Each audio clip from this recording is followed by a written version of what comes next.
Shalom Aleichem, Rabbi Kovacs here. Mishnah Yomi today is in chapter 5, Bava Batra, Mishnayot 6-7, 5-6-7. Arba midot b'mocherin. There are four measures, four situations in a sale. Now we're going to see what this means. Mocher lo chitim yafot.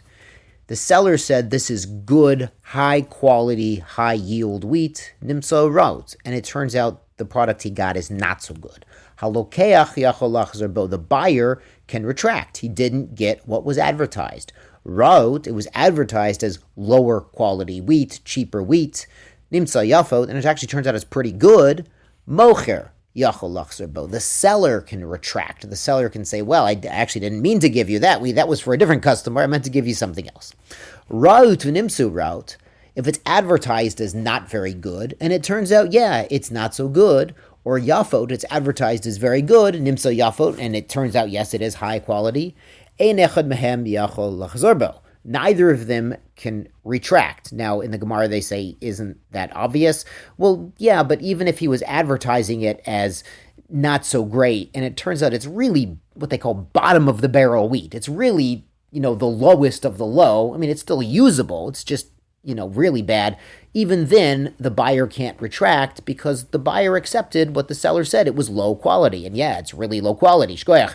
And the same way at the seller said, yeah, I'm giving you good stuff. And it turns into giving him the best of the best, the stuff he normally would have, set aside for himself, for his most loyal customers. He says, oh, I didn't mean to give you that one. I meant to give you something a little bit lower. Well, he advertised high quality. He gave high quality. The deal is done. Now, the Mishnah goes on, shachamtit. He advertised dark, sunburned wheat. It's a dark form of wheat, nimtzu levana, and it's white wheat. Levana nimtzu shchamtit, or vice versa. Or eitzim shel zayit, he advertised wood from an olive tree, nimtzu shel shikma, and he gave him wood from the sycamore tree. Shel shikva, nimtzu shel zayit, or vice versa. Or yayin, he advertised he's selling a barrel of wine, nimtzu chometz, and it's vinegar. Chometz, he's trying to sell vinegar, nimtzu yayin, it turns out it's wine. Shnayim yachlim lechazor bo. Both the buyer and the seller can retract on the sale and undo the transaction because it's not what they asked for, or it's not what they thought they were getting, or what they thought they were selling.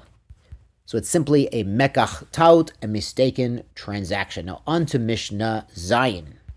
Now hold on to your kipot because we're going to get into some nitty gritty of kinyanim, of transactions, acquisitions here. Hamocher peirot lechavero. Someone is selling produce to his buddy. Moshach, the buyer did a meshicha. He drew the produce toward himself, pulled it, v'lo but they hadn't measured it yet.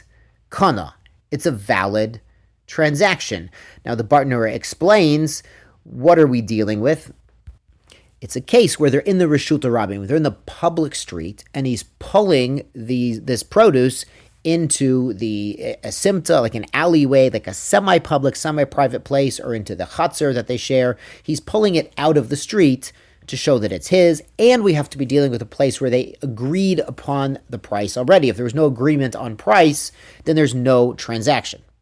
So now the buyer has done a kinyan meshicha, the act of acquisition through pulling, and even though they haven't, measured out exactly how much it is yet, he knows how much per unit. He can tell the guy, he can stop pulling, or tell the guy when to stop filling up, and he's got what he needs. Now the Mishnah adds the reverse case. Modod, they measured it, v'lo moshach, but the buyer hasn't pulled it yet, lo kana. This is not a kinyan. Well, shouldn't that be obvious?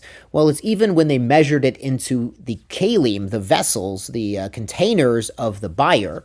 But if they're in Reshut Rabim, the public street, then even the containers belonging to the buyer, pouring the stuff in there, is not an effective kinyan until he does something like meshicha, pulling it towards him, or hagba, or lifting it up.